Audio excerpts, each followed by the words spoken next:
Старший воспитатель детского сада «Малыш» Анна Брилева победила в областном конкурсе «Лучший педагогический работник дошкольного образования Ростовской области». Почему все-таки я выбрала эту профессию? Но могу честно сказать, это не я выбрала эту профессию, эта профессия выбрала меня. Жили мы тогда, так как все, своим хозяйством, родители работали, и в детский сад меня не водили по банальной причине, не было денег. А все сверстники с улицы ходили в детский сад. И мне казалось, что это какая-то страна для меня недоступная, просто волшебная. Там много детей, там сказки, там с ними детьми играют, а я была постоянно дома сама. Областной конкурс проводится ежегодно среди педагогических работников государственных и муниципальных образовательных организаций Ростовской области Минобразованием при поддержке губернатора Василия Голубева. Анна Николаевна по итогам конкурса заслуженно стала счастливым обладателем премии губернатора Ростовской области, с честью пройдя сложнейшие испытания и достойно представив свою работу. Я приехала работать в свой Зеленоградский район. Начинала работать я в детском саду «Звездочка», потому что хотелось городской жизни, молодая девчонка, оказалось, ну что, возвращаться в станицу. Через какое-то время поняла, что где родился, там и пригодился. И я вернулась в свою станицу, и уже с 1987 года я работаю в своем родном детском саду «Малыш». Это уже 34 года, даже немножко больше. Работаю бессменно. Первое время я работала воспитателем. Есть у меня опыт, у меня есть группа, которую я выпустила, проведя ее от ясельного возраста до подготовительной группы. А с 1994 года я работаю в должности старшего воспитателя по настоящее время. У вас столько грамот? Очень хочется шагать в ногу со временем, чтобы познавать все, поэтому я считаю, что мой девиз: для того, чтобы победить, нужно участвовать. Эта победа не была спонтанной, что вот раз и я победила. Для этого нужно было пройти какие-то предварительные этапы. И к этой победе я шла 3 года. То есть первое мое участие в этом конкурсе было в 2018 году.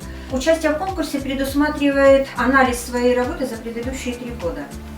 И на тот момент я провела анализ работы за предыдущие 3 года, то есть, соответственно, 16, 17, 17 год.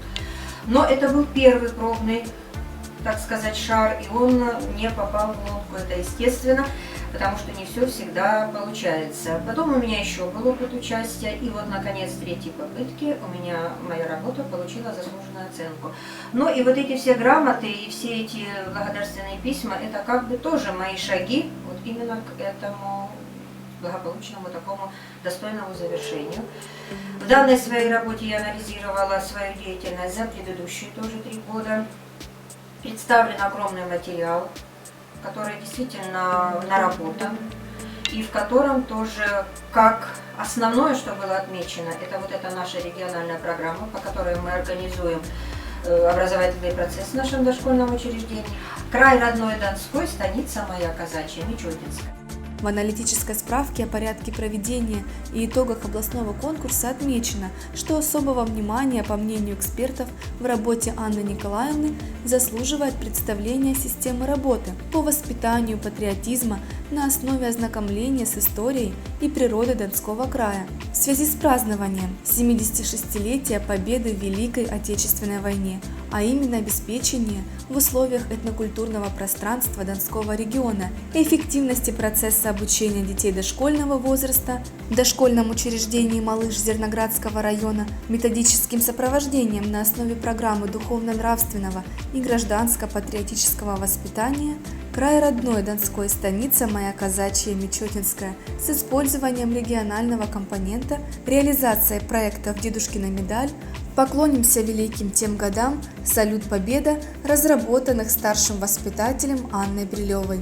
Начинали мы эту работу с воспитателем казачьей группы Ольгой Тимофеевной Мелиховой, с которой вместе мы составляли вот это перспективное планирование.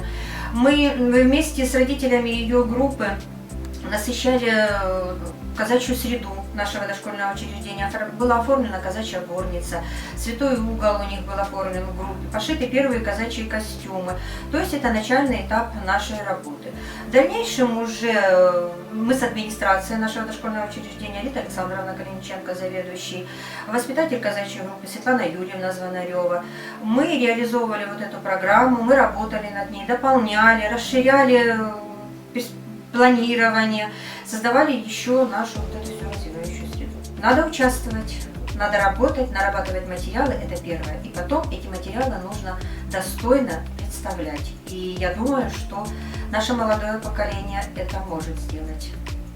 Профессия педагога-воспитателя почетная, но в то же время очень ответственная работа. Ведь от того, какие воспитатели работают с детьми, какими вырастут наши малыши, зависит будущее нашего района, страны. И как замечательно, если воспитателем оказывается человек, искренне любящий детей, такой как Анна Николаевна, жизненная кредо которой «Относись с душой к любимому делу, и успех неизбежен». Поздравляем с заслуженной победой!